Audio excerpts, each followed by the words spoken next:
자, 오늘 세 번째 시간 미랄 파란 눈의 사람들이라는 제목으로 말씀을 나누려고 합니다. 제가 이 말씀을 나누면서 연대 하나는 여러분들이 기억하면 좋겠다라고 했던 거 기억하세요? 몇 년?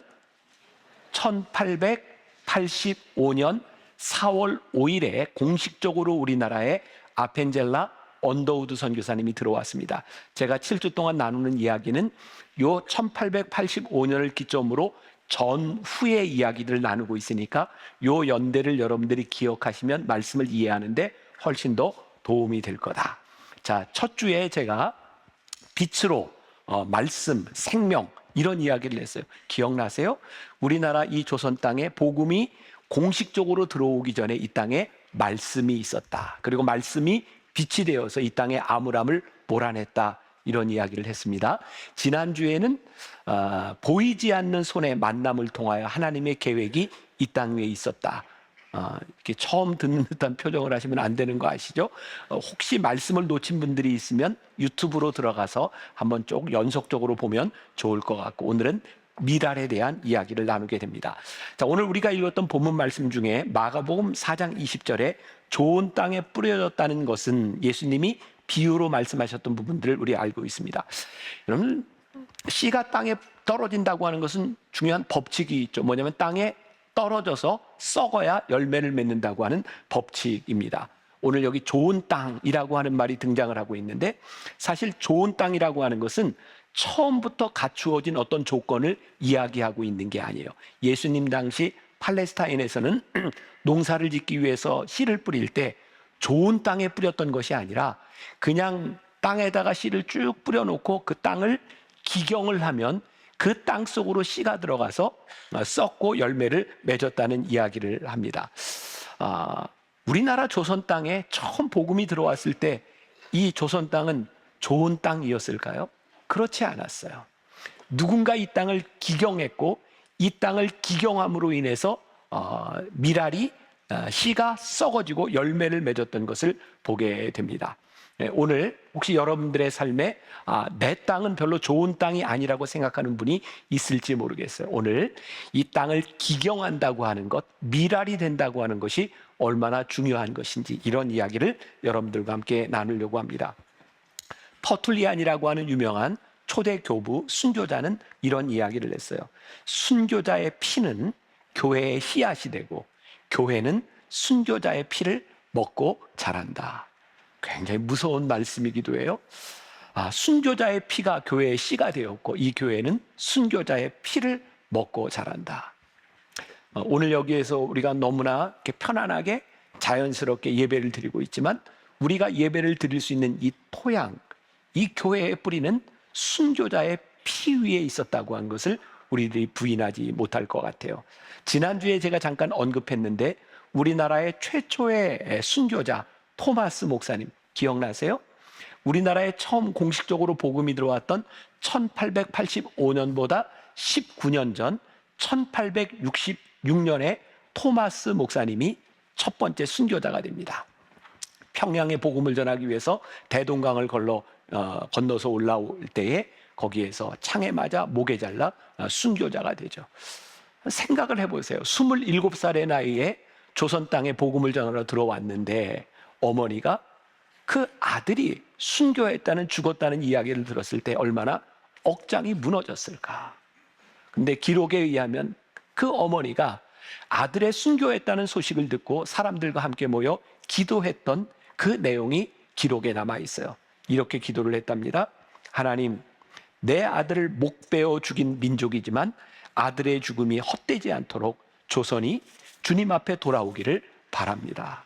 그렇게 기도했던 어머니의 기도가 땅에 떨어지지 않았고, 순교자의 피, 토마스 목사님의 죽음은 헛되지 않아서 그때 토마스 목사님을 죽였던 사람 중에 박해자 중에 하나였던 박춘권이라는 사람에 의해서 평양에 교회가 세워지고, 토마스 목사님은 대동강변에서 복음을 한마디도 전하지 못하고 그가 준비했던 성경책을 전해주고 대동강변에서 죽었어요.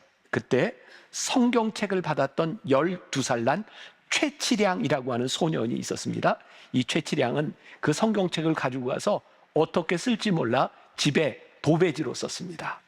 그런데 성경책을 뜯어 도배했던 그 집이 평양의 교회가 됩니다. 놀라운 순교의 역사, 미랄의 역사가 일어나고 있는 것을 보게 됩니다. 오늘 복음의 씨앗이 되었던 사람들의 이야기, 어떻게 이 땅을 기경하고 미랄이 되었는가에 대한 말씀을 함께 나누려고 합니다. 자, 1885년 4월 5일 공식적인 선교가 시작되기 전 1884년에는 알렌이라고 하는 의료 선교사가 우리나라에 처음 들어오게 됩니다. 그런데 아무도 알렌을 선교사로 알고 있지 않습니다. 그는 의사로 들어왔고 고종에 의해서 우리나라 땅에 의료가 들어올 수 있는 밑바탕을 마련하게 되죠. 그리고 그의 의료사역, 구제사역으로 인하여 1885년 4월 5일에 자연스럽게 의료 교육 사업이 선교와 함께 들어오게 됩니다. 지난주에 여러분들에게 맥클레인에 대한 이야기를 했어요. 기억하시나요? 맥클레인과 김옥균에 대한 만남에 대한 이야기였어요. 우리나라의 보빙 사절단으로 샌프란시스코에서 워싱턴 DC로 가는 기차 안에서 그때 민영익이 단장이었죠. 그 기차 안에서 가우처라고 하는 사람을 만나게 되었고, 가우처는 조선의 이야기를 듣고 일본에 있던 맥클레인에게 편지를 보냅니다. 맥클레인은 조선의 선교의 문을 열기 위해서 1884년 제물포항에 오게 되죠. 그러나 조선의 외교를 담당하고 있는 사람들을 만날 수가 없었어요. 그런데 그때 누구를 만났어요? 김옥균을 만나게 되었는데, 글쎄 김옥균이 일본에서 2년 전에 맥클레인에게 영어를 배웠던 사람이었어요. 이 조선 땅에 있었던 이 역사, 이 선교의 역사를 보면 하나님께서 역사하시지 않았다면 일어날 수 없는 놀라운 역사들이 이 조선 땅에서 일어나고 있었어요. 제가 오늘도 여러분들에게 한번 부탁하고 싶은 거예요. 오늘 여러분들이 말씀을 듣고 이 조선 땅, 이 대한민국에 하나님이 역사하셨던 자랑스러운 우리의 역사를 여러분들 주변에 있는 사람들에게 전할 수 있으면 좋겠다. 이 나라 대한민국이 그냥 세워진 것이 아니라 복음의 역사를 통하여 세워진 민족이라고 하는 것을 우리들이 이야기할 수 있었으면 좋겠다. 땅을 가는 사람들, 씨를 뿌리고 열매를 거두는 사람들, 우리는 어떤 역할을 할지 몰라요. 혹시 여러분들 가운데 여러분들의 인생에 나는 허무하게 씨를 뿌리는 사람이야, 뭐 이렇게 생각할지 몰라요. 나는 열매를 거두지 못해서 염려하지 말라는 거예요. 사도 바울이요 고린도전서 3장 6절에서 이렇게 이야기를 합니다. 나는 심었고 아볼로는 물을 주었으되 오직 하나님께서 자라게 하셨나니. 사도 바울이 이 글을 썼을 때 이 고린도 교회 상황이 어쩌면 사도 바울이 굉장히 기분 나쁠 수 있는 상황이에요. 왜? 사도 바울이 고린도 교회를 개척했는데 그 개척의 터 위에 아볼로라고 하는 사람이 너무 인기가 많은 거예요. 왜냐하면 성경을 너무 잘 가르쳤어요. 사람들이 그래서 나는 아볼로파다, 나는 게바파다, 나는 바울파다 이러고 있을 때 사도 바울이 어떤 고백을 해요? 여러분, 나는 심었습니다. 아볼로는 물을 주었습니다. 오직 하나님께서 자라게 하셨습니다. 그가 하고 있는 일에 대하여 긍정하고 있는 것을 보게 되죠. 제가 요즘 계속해서 좋은 책을 하나 소개하고 있죠. 모든 날이 은혜스럽다. 별로 이제 감동도 안 해요. 네, 이 책 84쪽에서 제가 이렇게 썼는데 한번 읽어드릴게요. 고린도전서에 보면 사도 바울의 믿음의 고백이 참 많이 나오는데 그 중에 하나가 나는 심었고 아볼로는 물을 주었으되 오직 하나님께서 자라게 하셨나니 라는 말씀입니다. 유진 피터슨의 메시지 성경에 보면 이 부분을 이렇게 해석하고 있습니다. 우리 두 사람은 모두 종에 불과합니다. 여러분을 섬겨 우리 주인이신 하나님께 여러분의 삶을 맡기는 법을 배우게 한 종일 따름입니다. 우리 두 사람은 주님께서 맡겨주신 종의 임무를 수행했을 뿐입니다. 나는 씨를 심었고 아볼로는 물을 주었습니다. 심는 일과 물을 주는 일은 종들이 약간의 급료를 받고 하는 허드렛 일에 불과합니다. 우리가 하는 일 중에 어떤 일이 더 중요한가가 문제가 아닙니다. 우리가 하고 있는 모든 일은 주인이 시켜서 하는 일입니다. 주인이 하는 일에 비하면 종들의 일은 어쩌면 허드렛 일일지 모릅니다. 때로 우리가 하는 일의 목적을 모를 때도 있습니다. 주인의 깊은 뜻을 이해하지 못할 때도 있습니다. 그래서 불평하기도 하고 자신이 하는 일이 가장 귀한 일이라고 착각을 하기도 합니다. 그러나 우리가 하는 일은 약간의 급료를 받고 하는 허드렛 일에 불과합니다. 종의 마음은 늘 그래야 할 것 같습니다. 혹시 오늘 말씀을 듣는 여러분들 가운데 내 삶에 대한 회의감이 드는 사람이 있을지도 몰라요. 내가 이렇게 사는 게 의미가 있는 거야? 그런데요, 진짜 우리들에게 중요한 것이 있다. 우리들의 삶의 의미는 하나님 앞에서 내가 하고 있는 일이 허드렛 일에 불과하구나라는 것을 느낄 때, 저는 선교학을 공부한 사람이에요. 제가 또 오랫동안 자랑을 안 했으니 다시 한 번 더 해야 되겠죠? 제가 선교학 박사예요. 그건 알고 있는 거죠? 네, 의심하지 않는 거죠? 네. 선교의 역사를 통해 이렇게 보면 하나님께서 쓰셨던 사람들, 이 선교의 주인공이 되었던 사람들을 보면 내 삶을 하나님께 양도했던 사람들이더라고요. 내가 무엇을 하려고 하는 것이 아니라 하나님 나를 쓰세요 라고 내 삶을 양도할 때 하나님이 쓰셨던 사람들의 역사. 이 땅에 들어왔던 많은 선교사들 가운데 우리들이 기억하는 사람이 있지만 우리들이 기억하지 못하는 사람들이 이 땅에 미랄이 되었고 그들로 하여금 이 땅이 기경되었기 때문에 하나님이 쓰실 수 있도록 역사하셨던 그 역사가 선교의 역사였다.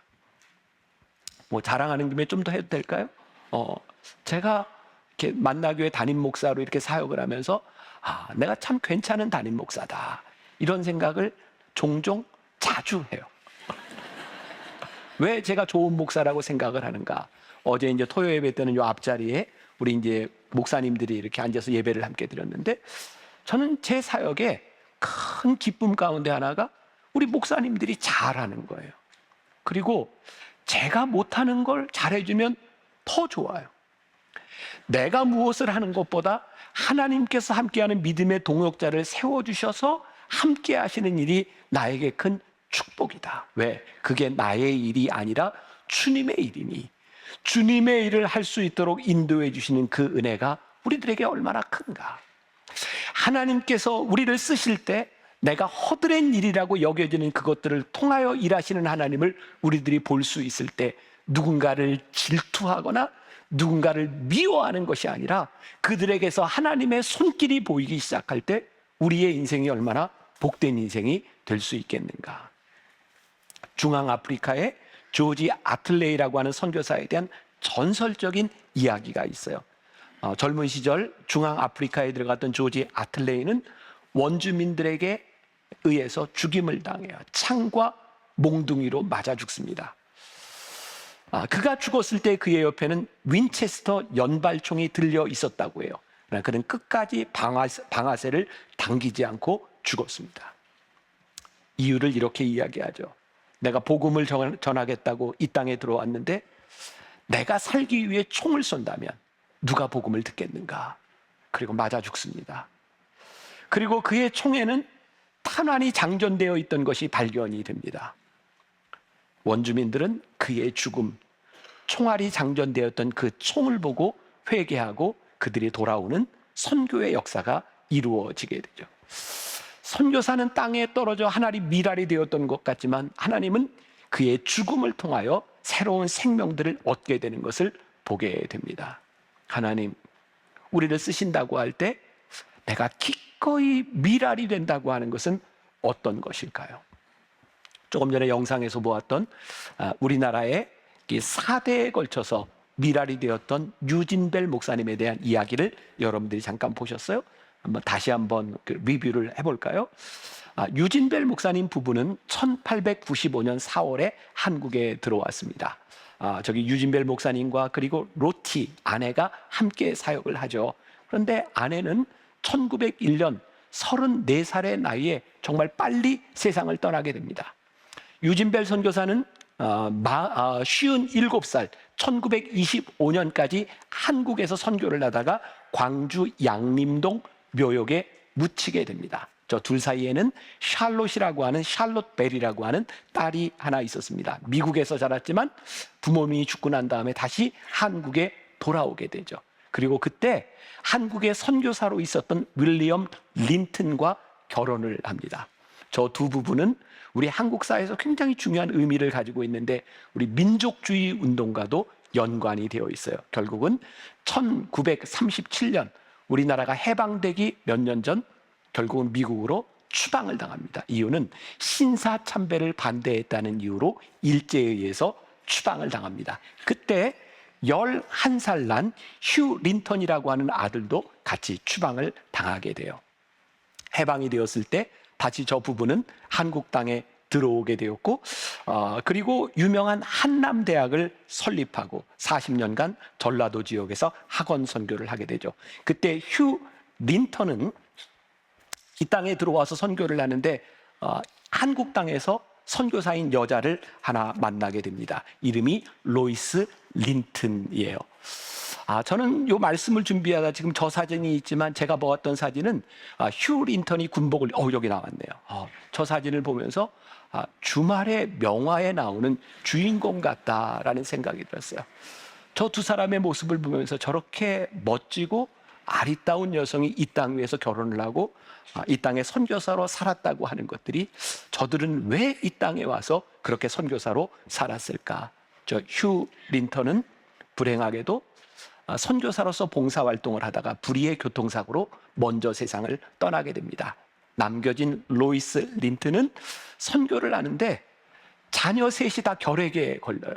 그리고 이 결핵의 문제를 해결해야 되겠다라는 생각을 하고 순천과 광주 지역, 옛날에는 그렇게 결핵 환자들이 많았어요. 그 결핵 퇴치를 하는 운동을 하다가 1994년에 은퇴를 하게 됩니다. 저 휴 린턴과 로이스 린튼 사이에는 아들이 5이 있었어요. 그런데 1994년 둘째 아들이죠, 스티브 린튼이 한국에 들어와서 증조 할아버지인가요? 할아버지를 기념해서 유진벨 재단을 세우게 되고, 그 재단은 북한의 결핵을 퇴치하는 운동을 하고, 그 막내 아들 존 린튼, 어디서 많이 보던 사람이죠. 우리나라의 인요한이라고 알려진 사람입니다. 저 인요한 교수가 했던 큰 업적 가운데 하나는, 그가 어렸을 때 아버지가 교통사고로 세상을 떠날 때 우리나라에 구급차가 있었더라면 아버지가 죽지 않았을 텐데, 그런 안타까운 마음으로 우리나라의 최초로 한국형 구급차를 보급한 사람이기도 합니다. 우리는 정말 저 유진벨 저 가족 4대에 걸친 그들의 헌신에 많은 빚을 지고 있는 사람이에요. 저 유진벨 가족이 아니더라도 지금 우리들이 많은 것을 얻고 우리들이 경험하고 있는 의료와 교육과 이 많은 일들은 선교사들을 빼놓고는 우리나라 근대사에서 이야기할 수 없는 그런 일들이죠. 제가 수년 전에 인요한 교수를 국회에서 결핵 퇴치에 대한 포럼을 하다 만난 적이 있어요. 그때 제가 들었던 이야기를 메모해놨던 게 있어요. 인요한 교수가 어렸을 때 아버지 휴 린튼 선교사를 보면, 그 의료 선교사를 보면 이해할 수 없는 일들이 있었대요. 결핵 환자들을 돌보는데 결핵 환자들 중에 치료를 받으면서도 규칙을 지키지 않고 술을 먹고 담배를 피고 하는 사람이 있으면 아버지는 무섭게 쫓아냈답니다. 야단을 쳐서. 그러면 그 사람들이 나갈 때 그 결핵에 있는 가래침을 아버지한테 딱 뱉고 가는데, 정말 어떻게 저럴 수 있을까? 근데 그 사람들이 밖에 나가서 또 아프면 찾아오고, 그럼 아버지는 그 사람을 다시 받아주고. 아버지는 왜 저렇게 살았을까? 그 이해되지 않던 아버지가 교통사고로 세상을 떠나게 되죠. 인요한 교수는 그런 이야기를 해요. 나는 내 피 속에 흐르는 한국인의 기질을 자랑스럽게 생각한다. 나를 키운 8알은 한국 사람들의 뜨거운 정이었다. 그리고 내가 이 땅 위에 의사가 되었던 것은 선교사 아들로서의 숙명이자 내가 한국 사람에게 받은 사랑의 빛을 갚는 방법이었다라고 이야기를 해요. 인요한 교수, 그리고 지금 우리들이 살고 있는 우리 민족에게 가장 강력한 메시지가 되었던 것은 어쩌면 이 땅에서 그렇게 살다간 그 부모님, 할아버지, 그들이 미랄되었던 것은 아닐까. 제가 갑자기 그런 생각이 들어요. 우리나라에 참 레디컬한 의료 선교사들이 참 많이 나왔습니다. 아프리카, 동남아시아 여러 곳에 가서 죽었던 많은 선교사들이 있어요. 어떻게 그들은 저렇게 레디컬한 선교사들이 될 수 있었을까 생각해 보니까 이 땅 위에 미랄되었던 사람들의 피가 우리들 가운데 흐르고 있구나라는 생각이 들어요. 미랄이 남긴 열매들이 있어요. 한국 역사에서는 알렌이라고 하는 사람을 그냥 병원을 세운, 광해원을 세운 사람으로 역사적으로 그렇게 기억할지 몰라요. 스크랜턴 부인을 바라보면 1885년에 이 땅에 들어와서 병원을 세우고 이화여자대학을 세우고 그 병원을 세운 사람 그렇게 기억할지 몰라요. 유진벨, 우리 역사에서는 결핵을 퇴치한 인물로 그렇게 기억할지 몰라요. 그런데요, 그들은 그렇게 우리 역사 속에 그런 역사적인 인물로만 끝났던 것이 아니라 복음을 품었던 그 선교사들을 통하여 지금 우리가 살고 있는 이 나라를 우리들이 얻게 되었다는 거예요. 땅에 떨어져 죽은 한 알의 밀, 그리고 열매가 바로 한국 교회고, 그리고 우리들이 여기에 있는 거예요. 우리가 복음의 빚진 자로, 죽음의 빚진 자로 우리들이 여기에 있는 거예요. 전 그런 생각을 했어요. 그냥 그런 단어가 떠올랐어요. 밀 아래 선순환이 이루어질 때 하나님의 역사가 나타날 수 있다. 전 작년부터 시작한 우리 품 프로젝트를 보면서 제 마음이 참 감사한 것 중에 하나가 우리 안에 선순환이 이루어지고 있다는 생각이 들어서 그래요. 신명기 1장 31절에 광야에서도 너희가 당하였거니와 사람이 자기의 아들을 낳는 것 같이 너희의 하나님 여호와께서 너희가 걸어온 길에서 너희를 아느사 이곳까지 이르게 하셨느니라. 만나 교회가요, 저기 잠실 벌판에 세워졌고 이 광야 같은 세상에 만나 교회가 되었어요. 하나님께서 우리를 품어주셨던 것 같이 우리가 또 누군가를 품어주는 선순환의 역사. 여러분들의 삶에 미랄의 기적을 믿으며 하나님의 역사를 경험했던 우리들이 누군가를 품어주고 누군가의 미랄이 되는 역사들이, 미랄의 선순환이 이루어질 때 하나님의 역사가 우리 가운데 일어나지 않겠는가. 미랄은 죽어도 미랄의 역사는 계속 되어지는 거예요.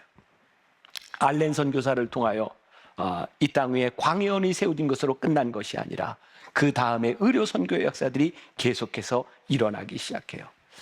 조선 초기 선교 역사에 굉장히 의미 있는 일들이 많이 일어나는데 그 중에 하나가 스크랜턴 대부인이라고 불리우는 스크랜턴 부부의 사역입니다. 이분은 처음 우리나라의 의료 선교사로 들어왔을 때 고종의 특혜를 많이 받고 정동에, 사대문 안 정동에 귀족들, 양반들을 위한 병원을, 시병원을 이렇게 받게 됩니다. 고종 황제가 특혜를 줘서 병원을 세우게 되었고 귀족들을 돌보는, 문제없이 사역을 할 수 있는 틀을 가지게 되죠. 그런데 스크랜턴 부인은 사역 2년 후에 정동에 세워진 병원을 놔두고 서대문, 남대문, 동대문 세 곳에 집을 짓고 시약소를 세웁니다. 지금으로 이야기하면 뭐가 될까요? 진료소 같은 것, 병원이 아닌 진료소 같은 것을 세우게 되죠. 스크랜턴 부인의 기록이 남아 있습니다. 읽어드릴게요. 이 모든 시약소에는 장차 예배당으로 사용할 부지가 포함되어 있으며 궁극적으로는 그런 목적을 갖고 부지를 매입하였습니다. 이처럼 시약소를 많이 세우는 목적은 이들 시약소가 살림 속에 들어가 벌채하는 역할을 해서 미래의 목적에 사용되도록 땅을 개간하려는 것입니다. 우리가 기대하는 바는 10년 안에 이들 부지를 예배당 용도로 넘겨주고 우리 의사들은 아직 복음이 들어가지 못한 지역에 들어가서 병원을 세우는 것입니다. 그리고 시약소가 세워졌던 모든 곳에 교회가 세워지게 되죠. 사람들은 스크랜턴 부인을 보며 이해할 수가 없었어요. 왜 정동을 떠나서 왜 그렇게 사대문 밖에 천민들이 사는 곳에 시약소를 세웁니까? 스크랜턴 부인은 이렇게 얘기합니다. 그곳에 민중이 있기 때문에 나는 그곳에 가서 진료소를 세웁니다. 그럼 청일전쟁, 러일전쟁으로 강대국 틈바구니에서 우리 민족들이 쫓겨다니며 전쟁 속에 죽어갈 때 그들이 유일하게 피할 수 있었던 곳이 어디냐면 바로 스크랜턴 부인이 지었던 시약소였어요. 그곳에서 우리 민족들을 돌봐주는 역할들을 했어요. 여러분, 이 대한민국의 조선 근대사에 선교사들을 빼놓고는 이해할 수 없는 이 조선 근대사가 언제부터인가 우리나라의 역사책에서 사라지기 시작했어요. 하나님의 영광이 사라지기 시작했어요. 저는 다른 것, 우리들이 어떤 무엇을 하는 것이 아니라 우리 역사 가운데 일하셨던 하나님의 역사를 우리들이 알고 그것을 전하는 것만으로 우리는 복음의 충분한 역할을 감당할 수 있다는 생각을 해요. 그 당시 이 스크랜턴 부인뿐만 아니라 알렌 선교사 이런 분들을 통하여 대한민국의 선교사들 통하여 의료 사역이 막 일어난 지 몇 년 되지 않았을 때 큰 소동이 하나 일어납니다. 역사 가운데 유명한 사건이에요. 영아 소동이라는 것이 일어납니다. 1888년 6월 서울 시내에 이상한 소문이 돌기 시작합니다. 이런 소문이었어요. 서양 사람들이 조선 아이들을 데려다 공짜로 먹이고 입히는데 다 꿍꿍이 속에 있다. 서양 사람들이 조선 아이들을 데리고 남색을 즐긴다더라. 서양 사람들이 조선 아이들을 데려다 잘 먹인 다음 다른 나라에 노예로 판다더라. 서양 사람들이 조선 아이 신체를 해부용으로 쓰고 눈알은 사진기 렌즈로 쓴다더라. 서양 사람들이 조선 아이를 잡아 연한 살은 칼로 썰어 먹고 피를 잔해받아 마시는 것을 두 눈으로 보았다. 상상이 되시죠? 서양 사람들이 안 익은 스테이크를 쓸어 먹고 그다음에 포도주를 먹는 걸 보면서 아이들을 쓸어 먹고 피를 먹었다고 하는 오해들이 생겼어요. 흥분한 우리나라의 민중들이 학교로 찾아가서 병원으로 찾아가서 돌을 던지고 사람들에게 소동을 일으키고 폭행을 하기 시작했어요. 스크래턴 선교사는 이렇게 기록합니다. 바로 그 영아 소동으로 인하여 일어났던 이 폭동이 민중의 시험기가 되었고, 이 시험기를 통하여 기독교를 반대하는 사람들에게서 지지자로 바뀌게 되었다. 어떤 일이 일어났는지 아세요? 우리나라 역사에 김창식이라는 사람이 있습니다. 이 영아 소동으로 선교사들이 이런 악행을 저지른다는 이야기를 듣고 내가 그 실체를 찾아내야 되겠다 생각하고 김창식이는 위장 취업을 합니다. 당시에 머슴으로 위장 취업을 해서 올링거 선교사의 집에 들어갑니다. 그리고 2년 동안 그 집에 머슴으로 있으면서 이 선교사들이 어떤 악행을 저지르나라고 보고 있다가 오히려 감동을 받게 되죠. 어떻게 저 선교사들은 조선 민중에게, 백성들에게, 하인들에게 어쩌면 이렇게 친절하게 우리를 대할 수 있는가, 거기에 감동을 받게 돼요. 김창식은 1893년 우리나라에 왔던 의료선교사 윌리엄 홀과 함께 평양에 가서 의료선교사를 하다가 1901년 목사 안수를 받습니다. 우리 교회가 감리교회인데 자랑스럽게도 우리나라 최초의 목사 안수를 받은 사람은 감리교회 김창식 목사입니다. 옛날 글에 보면 굉장히 흥미로워요. 영어 표기로 김창식을 김창식이라고 GGI에서 김창식이 이렇게 표현을 했습니다. 이유는 서양 사람들이 들을 때는 사람들이 이게 머슴이니까 창식이 이렇게 부르는데 그 이름인지 알고 김창식이라고 기록했던 것도 남아있어요. 1901년 우리나라의 최초의 목사가 됩니다. 요 시기에 영아소동이 일어났을 때 전덕기라고 하는 우리나라 역사책에 나오는 유명한 인물입니다. 도끼 항소석건에도 연관이 되어 있는 전덕기. 이 사람은요, 스크랜턴 대부인 집에 위장 취업을 합니다. 요리사로. 그 속에 들어가서 4년 동안 요리사로 있으면서 저 스크랜턴 부부가 무엇을 잘못하는가 찾아내려고 하다 역시 감동을 받습니다. 어떻게 나와 같은 사람에게, 조선 사람에게 이렇게 대할 수 있는가? 결국 스크랜턴 부인에게 세례를 받고 1905년 목사 안수를 받게 됩니다. 그리고 전덕기 목사는 상동교회 목사, 담임 목사로 있으면서 우리나라 유명한 이준 열사를 해외에 파송하는 데 중요한 역할을 하게 되죠. 하늘의 밀이 되었던 선교사들, 그들은 온갖 억압과 어려움 가운데서도 그리스도의 향기를 드러내는 사람들이었어요. 그들의 모습을 보면서 우리 민족들이 그리스도인이 어떻게 살아가는지를 알았고 그들이 열매로 나타나기 시작했어요. 미랄은 자기 형상을 포기하고 썩어야 열매를 맺는 거예요. 근데 저는 이런 생각을 했어요. 하나님, 우리가 미랄이 되어 썩는다고 하는 것은 어떤 무의미한 것이나 어떤 단순한 죽음이나 우리들이 하찮은 존재라고 하는 것을 의미하지 않습니다. 저에게 떠오른 단어가 이런 말이에요. 종자. 종자씨라는 게 있잖아요. 그 종자는요, 함부로 먹거나 함부로 버려지지 않습니다. 생명을 위하여 귀하게 여기는 그 종자가 마지막 순간에 그 가뭄 가운데도 심기어질 때 그 종자에서 싹이 나고 열매를 맺어야 살 수 있는 겁니다. 하나님, 우리가 미랄이 된다고 하는 것은 그렇게 허무한 인생이 아닙니다.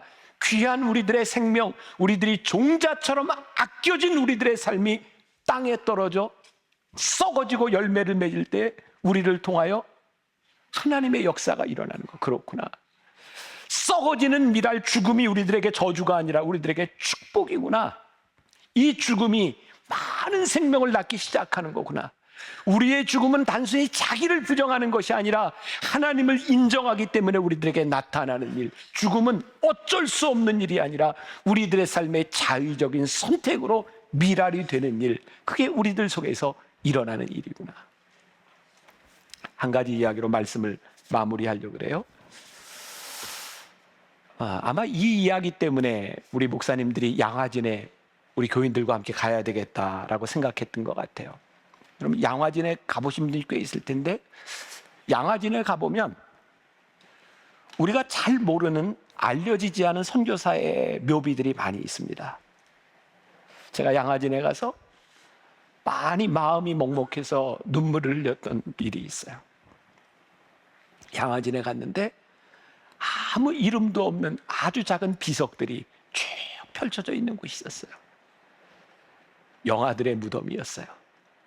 선교사의 자녀들, 나타가 죽은, 풍토병으로 죽은, 언제 태어났는지 이름도 없고 태어난 연도도 없는 많은 영아들의 시신이 묻혀 있는 곳이 있어요. 우리들에게 알려지지 않았던, 그냥 죽은 것 같았던 많은 미랄들을 통해 오늘 우리들이 열매를 거두고 있어요. 그 양화진에 가면 우리 역사 속에 잘 알려지지 않은 헐버트라고 하는 선교사의 이야기가 나옵니다. 1886년 공식적으로 선교가 허용된 1년 후에 우리나라 정부의 초청으로 국립유경공원 교사로 헐버트가 부임을 합니다. 헐버트는 고종의 신임을 얻었던 사람이에요. 몇 년 후에 명성황후 시해 사건이 일어났을 때 고종은 굉장히 두려웠고, 그때 고종을 보호하기 위해서 고종의 거처를 선교사들과 미국 공간으로 옮기려고 했던 사람 중에 하나가 헐버트 선교사였습니다. 우리나라 역사에 굉장히 중요한 역할을 합니다. 1905년 을사늑약이 일어나죠. 그때가 이 헐버트 선교사는 이제 미국의 안식년을 떠날 때였습니다. 고종 황제가 헐버트 선교사에게 친서를 써줍니다. 미국 대통령에게 전해달라. 우리나라에 잘 알려지지 않은 이 역사가 선교사들을 통해서 일어났어요. 물론 일본 정부의 방해로 이 헐버트 선교사가 가지고 왔던 그 문서는 공식적인 문서가 되지 못하고 개인 문서로 끝나버렸지만 헐버트 선교사가 그 역할을 해요. 한국에 돌아왔을 때 상동교회를 중심으로 청년들이 모이기 시작했고, 거기 전덕기 목사님을 중심으로 해서 해외에 이준 열사를 보내는, 만국 평화회담에 이준 열사를 보내는 그 역할을 헐버트 선교사가 합니다. 결국 이준 열사는 해외에 가서 아무것도 하지 못하고 아무 이야기도 하지 못하고 정말 분해서 죽습니다. 제가 해외의 이준 열사 그 기념관을 찾아갔어요. 우리들이 생각했던 것처럼 뭐 배를 가르고 그런 일은 없었지만 얼마나 분했는지 거기에서 죽죠. 근데 그 이후에 헐버트 선교사는 우리나라에 들어오지 못합니다. 이유는 당시 열강들, 미국도 같은 열강이었던 일본의 편을 들었기 때문에 미국 정부 소환 형식으로 헐버트 선교사를 미국으로 불러들입니다. 그리고 그는 한국 땅에 들어오지 못했어요. 1945년 우리나라 광복이 되었을 때 이승만 대통령은 그 헐버트 선교사를 알고 있었고 헐버트 선교사를 우리나라 정부로 초청합니다. 그때 나이가 87살. 태평양을 건너온 헐버트 선교사는 우리나라 사람의 환영도 어떤 행사도 참여하지 못하고 노쇠한 나이에 들어와서 누워있다 세상을 떠나고 양화진에 묻힙니다. 그때 헐버트가 남겼던 유언이죠. 나는 웨스트민스터 성당보다 한국 땅에 묻히기를 원하노라. 그리고 양화진에 묻혔어요. 어쩌면 누군가 썩어진 미랄을 기억하지 못할 수도 있어요. 어쩌면 누군가 썩어진 미랄이 아니라 누군가가 그 열매를 거두게 될지 몰라요. 중요한 것은 그 미랄의 기적을 믿었던 사람들로 인하여 오늘 우리가 이 자리에 있을 수 있다는 거예요. 우리나라 대한민국, 하나님의 역사가 아니면 설명할 수 없는 나라가 우리나라 대한민국이에요. 언제부터인가 우리나라 근대 역사 교과서에서 사라져버리고 있는 이 놀라운 영광스러운 우리의 역사, 하나님의 역사를 우리들이 찾아야 되고, 하나님의 영광이 다시 한번, 우리가 어떤 무엇을 하는 것보다 하나님이 함께 하셨던 이 나라 대한민국을 우리들이 아는 것, 그리고 이 나라 대한민국에 우리들이 미랄이 되기를 원할 때 하나님께서 우리를 통하여 역사하시지 않겠는가. 여러분, 오늘 들은 말씀, 여러분들 주변에 있는 사람들에게 얘기하세요. 하나님의 역사가 아니고는 생각할 수 없는 이 나라 대한민국, 그리고 여러분들의 삶에 세상을 살아가며, 하나님, 내가 기꺼이 미랄이 되겠습니다. 미랄의 기적을 믿으며 살아가겠습니다. 한 주간 미랄되는 여러분들이 되시기를 주님의 이름으로 간절히 축원합니다.